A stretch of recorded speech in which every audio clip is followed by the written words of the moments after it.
eu fiz uma coisa especial para vocês, me pareceu muito importante. A questão da doença de Alzheimer, só para lembrar para vocês, a coisa mais básica nela, que eu chamei a atenção, era essas três coisas aqui: a praxia, afasia e agnosia. Praxia é eu saber fazer as coisas. Apraxia, quando eu deixo de saber fazer as coisas. No caso, afasia. Afasia, botando o A na frente, é eu deixo de saber falar uma determinada coisa. Então, por exemplo, a afasia é o primeiro sinal que normalmente aparece. No momento em que eu olho para isto aqui chama-se livro em português. E eu sei outros idiomas, e deve ter 400 mil idiomas lá que as pessoas falem, e a palavra livro é diferente em cada idioma. Então, a coisa mais refinada que nós temos em termos de comunicação é o nome exato da coisa que é dada na língua que eu vou falar. A Alzheimer, ele começa com isso. As pessoas começam a dizer, chama aquele lá que está ali na esquina, mas já sabiam, mas começam a esquecer o primeiro nome da pessoa. Ou, de repente, se eu for olhar isso aqui, como eu tinha colocado antes, fala a palavra livro, bom, eu posso dizer, me alcança aquele negócio que eu vou publicar, me alcança qualquer coisa, só que a palavra livro é que não sai mais. E, por último, a agnosia. A agnosia é o, digamos, o final da dita coisa. Eu vou olhar para isso aqui, talvez, vou estar sentado aqui nessa mesma sala, imaginando que eu tenha tido Alzheimer, olhando tudo isso, que tudo é familiar, tudo fui eu que coloquei aqui, aquela coisa toda, e de repente eu vou olhar e não vou conhecer mais nada, né? Aí, se vocês perguntarem para mim, a tristeza, bom, essa tristeza aí, essa me mata. Essa me mata porque eu não vou me dar conta, mas apesar de não me dar conta, hoje em dia eu fico pensando que não acontecesse isso comigo, porque isso aqui, esse mundo que eu tenho dos livros, aquela coisa toda, eles são todo o meu universo. E, como eu falei para vocês, a segunda parte, eu fiz uma seleção, tipo assim, cara, vida e frases, ou seja, comunicação de pessoas que tiveram Alzheimer. Bom, começando por esse cavalheiro aqui, quando eu fazia meu pós-graduação na Espanha, que o rei Juan Carlos assumiu o trono, aquela coisa toda, este aqui, basicamente, ele era, digamos, o primeiro-ministro, essa coisa toda. O nome dele era Adolfo Suárez. Bom, se vocês olharem para o rosto dele, na época, as mulheres enlouqueceram. Ele era o gato, era o maravilhoso, porque aí naquela época, depois da rigidez das ditaduras, aquela coisa toda, houve uma coisa que chamaram desmadre, que as pessoas podiam falar o que pensavam.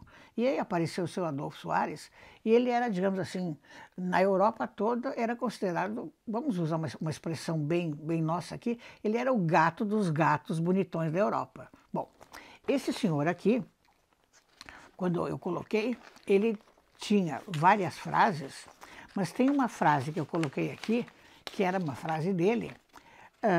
Ele usava muito isso aqui. Eu vou falar como ele costumava em espanhol, mas logo depois, claro, a tradução vai ser fácil. Ele dizia assim, la vida siempre te da dos opciones, la cómoda y la difícil. Cuando dudes, elige siempre la más difícil. Ele falava isso, só que quando eu vi ele falar isso, eu já era tiete dessa frase. Eu achava que quando a gente tinha que escolher, a gente tinha que botar a cara. E uma das, digamos, coisas eu adorava na época, a televisão era bastante rudimentar, né? Mas eu gostava de escutar os discursos dele, porque essa frase parecia assim meio que eu e ele tínhamos, em algum dia, pensado da mesma maneira. Bom, esse cavalheiro aqui, quando ele faleceu, a família publicou detalhes, ele não sabia mais nada. Ele não sabia quem ele era, ele não sabia o que ele tinha feito, ele não sabia absolutamente nada, ele morreu com uma certa idade. E a questão, digamos assim, da descrição, quando ele faleceu, eu lembro do falecimento dele, era que aquela pessoa maravilhosa que estava ali sentada, que tinha feito horrores em termos espanhóis, aquela coisa toda, ela simplesmente nada. Então, isso aqui é um dos primeiros quadros de Alzheimer, E quando eu mostro, se vocês vejam bem, ele foi um homem de guerra, guerra no bom sentido.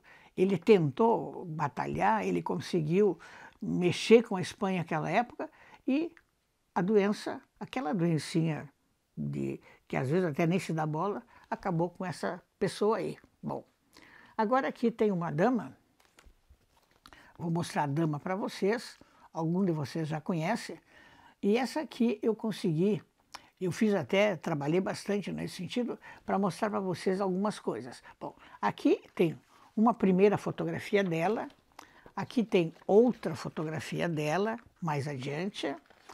Depois, nós temos aqui a fotografia dela com a Rainha Elizabeth, da Inglaterra. Depois desta aqui, nós temos esta dama aqui, ela já com uma certa idade. E no final dessa colocação, tem duas frases. Por que eu peguei frases? Essa mulher, ela também morreu com Alzheimer, sem saber mais quem ela era. Da mesma forma que esse homem aqui. Só que dentre os governantes da Inglaterra, ela e o Winston Churchill, que depois eu vou falar sobre ele, foram as duas grandes personagens do século XX. Aí só ouçam a cabeça e de repente isso ia embora da cabeça pela doença. Ela dizia assim, estar no poder é como ser uma dama. Se tiver que lembrar as pessoas que você é, você não é. Ou seja, as pessoas normalmente me tratam bem, aquela coisa toda, porque eu procuro lembrar para elas quem eu sou. Não quem eu sou, doutor, essa coisa, mas eu sou uma dama.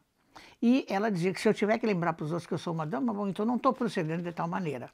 E a outra coisa que eu achei genial, adoro essa frase dela, e as mulheres, as que clamam pela parte da liberdade da mulher, e enfim, toda essa coisa que nós temos do feminismo, ela diz assim, olhem bem, qualquer mulher que entenda os problemas de cuidar de uma casa está muito perto de entender os de cuidar de um país. Ou seja, ela cuidava de um país, mas ela começou como dona de casa, e se vocês colocarem, digamos assim, a personalidade dela, ela foi uma pessoa que, no momento que ela esteve no governo da Inglaterra, eu diria assim que, se é que houve alguém que lutou pela Inglaterra, ou fez coisas por ela, do jeito dela, do estilo dela, ela era chamada, uma alcunha que ela tinha, a Dama de Ferro. A Dama de Ferro, porque se tinha que fazer as coisas bem feitas, ela fazia. Então, isto aqui, vejam bem, é a segunda pessoa que foi uma luz no mundo. Eu lembro da Margaret Thatcher aparecendo, falando, aquela coisa toda, e nunca na minha vida passou pela minha cabeça naquela época que um dia eu iria estar fazendo um vídeo falando dessa maneira.